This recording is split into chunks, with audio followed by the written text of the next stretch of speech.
In this slide, I will describe how to handle the multiplicity of passwords we all have to maintain. Then on the next slide, describe strategies for choosing passwords. First, never give one of your passwords to others.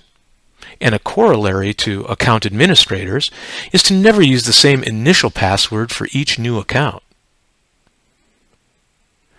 Define different password realms and never use the same password in two different realms.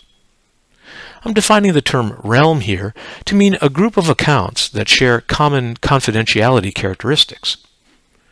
Most importantly, you should not use the same password in both your personal realm and business realm. And you can create smaller realms. For example, in your personal life, you can group your accounts into personal financial accounts, social networking accounts, and others. IT organizations try to reduce the number of different passwords required of you, but they cannot guarantee that you can access every business service you need with just one password. So you will still have multiple business accounts, and you should define different realms of those business accounts. Even though it is difficult, you should avoid using the same password even for accounts within a single realm. There are tools available to you to manage multiple passwords, tools like Okta, KeePass, and LastPass.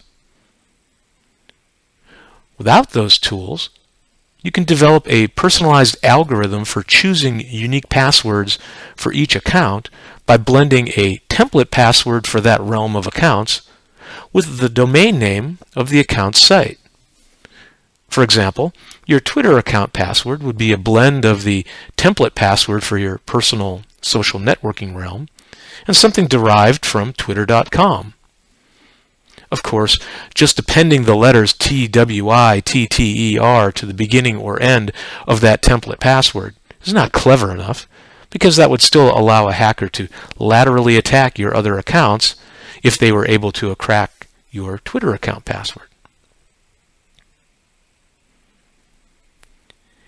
Consider the recent breach of Yahoo account passwords. Even if you don't use that Yahoo account anymore, and even if it has a very strong random password, like the example shown here, if an attacker was somehow able to determine that password, they will immediately try it for your Gmail account, your Schwab account, and then your corporate account. Yahoo might have instructed you to change the password on your Yahoo account, and you should in order to protect that account, but an attacker will still try your stolen password on your other accounts, probably before you get a chance to change their passwords.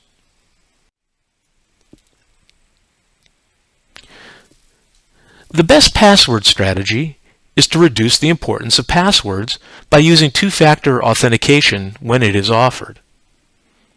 When it is time for you to choose a password, consider the following. The most effective strategy is to memorize a random password or passphrase. For many people, it is easier to memorize a phrase of 2 or more random words than a string of 8 or more random characters.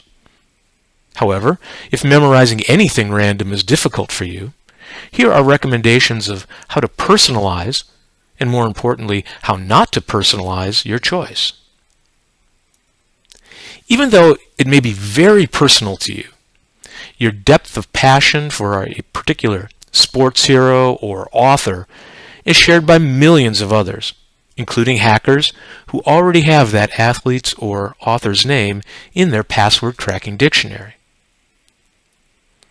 Likewise, just because no one knows you are a Beyoncé fan, a password based on her name will not be a strong password. How unknown your interest is to others is not relevant to a hacker, because they already have her name in their password cracking dictionary.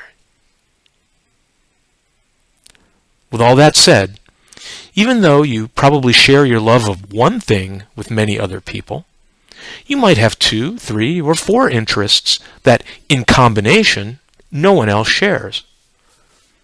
For example, as long as they cannot be guessed from public information about you, your love of Brit pop bands, bonsai trees, and Thomas Pynchon novels are probably not shared with anyone else in the world. Therefore, a three-word passphrase, where each word comes from one of your different interests, is not likely to appear in any password cracking dictionary and will be a password you can remember. But you should be realistic. If your two interests are football and beer, blending those two words is not likely to create a unique password. Don't assume your password will be complex just because you follow the password validity rules of an account. That is, number of characters, mixed case, digits, special characters. These validity rules are becoming antiquated because we often apply them in predictable patterns. And don't assume that mangling certain letters will give you a complex password. For example, substituting $sign for the letter S, ampersand for the letter A, etc. This password follows validity rules and is mangled, but it probably appears in a password cracking dictionary.